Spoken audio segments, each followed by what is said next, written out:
Hey guys, welcome to the second part of the Philanthropist in the Mastermind Content Archetypes Explained series. I'm Richard Oldale, and in this video I want to explain how to identify and develop the Philanthropist Archetype. If you watched the previous video, the Philanthropist Part 1, you may remember that I classed the Philanthropist as a ruling archetype. That's because this energy is synonymous with the limbic system and can influence your decision making through emotions. In part 1, I explained how this archetype shows up in destructive forms when it is undeveloped. In this video, part 2, I want to illustrate how to identify the best qualities of this archetype and how to develop it, because this is one of the most important archetypes that we can integrate into the conscious personality, because it constitutes one of the loftiest goals of human development: unconditional love. Unconditional love is a deep, unwavering affection and acceptance that is not dependent on conditions, behaviours or circumstances. When you reach this state of psychological development, you have transcended the ego and do not need anyone or anything to fulfill your emotional needs or your emotional well-being. You serve others from a place of love and selflessness because you feel love for everyone and everything every single waking second. Now, whilst unconditional love is associated with parental love, which is the caretaker, the love of the philanthropist extends beyond family and friends to the wider community of acquaintances and even strangers. Now, at its best, the philanthropist is action-orientated, adaptable, flexible, approachable, free-spirited, open-minded and persistent. They also have an enviable imagination and are imbued with emotional intelligence. They may be fueled by passion, but they also have the emotional stability to know their boundaries. Now, the developed philanthropist is not afraid to grapple with challenging issues, and they have a willingness and a determination to change whatever they can. But they also accept when things are beyond their control. This enables them to calm their emotions quickly when outside forces take a swing at the stress hormones.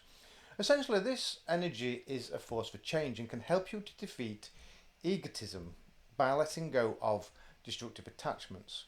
What's more, you're patient and persistent with your endeavours because you have an unwavering belief in your potential and in the potential of others. But it's the ultimate development goal of unconditional love which really defines this archetype. And individuals dominated by the philanthropist have a difficult challenge, especially if the wounded sage is also a dominant presence in your personality. Now, some of the key points to remember for anybody who intends to develop the philanthropist archetype is first to deflate the ego and let go of your sense of entitlement. Whilst underneath you know you have the talent, intelligence and skills you need to be successful, and you know you're meant for more, bemoaning your plight and envying or resenting others is not the answer moving forward. Likewise, expecting everybody to care for your emotional needs or taking risks to provoke excitement is just not a constructive approach to life either. To begin working on the philanthropist, you need to recognise when your desires are ego attachments and question whether you're serving your intention, your best interests and the best interests of others. A developed philanthropist is all-inclusive and tries to do what is best for everyone.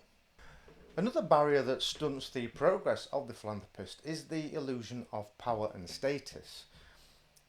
You don't need either of these things to earn the respect and acknowledgement from people you care about, really.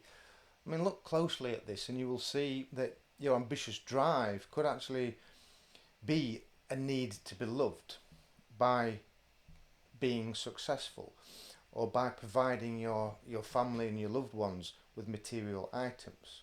But if you're at work all the time to provide for your family, you're not actually giving yourself the opportunity to be loved because you're not there, either physically or emotionally. And because you're disconnected from your emotions, then you're also disconnected from other people as well because you don't understand their emotional needs. And this is the exact opposite of what the developed philanthropist strives for.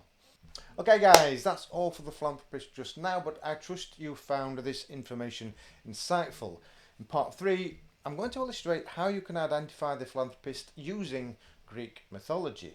Now this archetype has been assigned the god of the sea, Poseidon, and the goddess of agriculture, Demeter, whom you may also remember from the Caretaker part 3. So watch out for that one.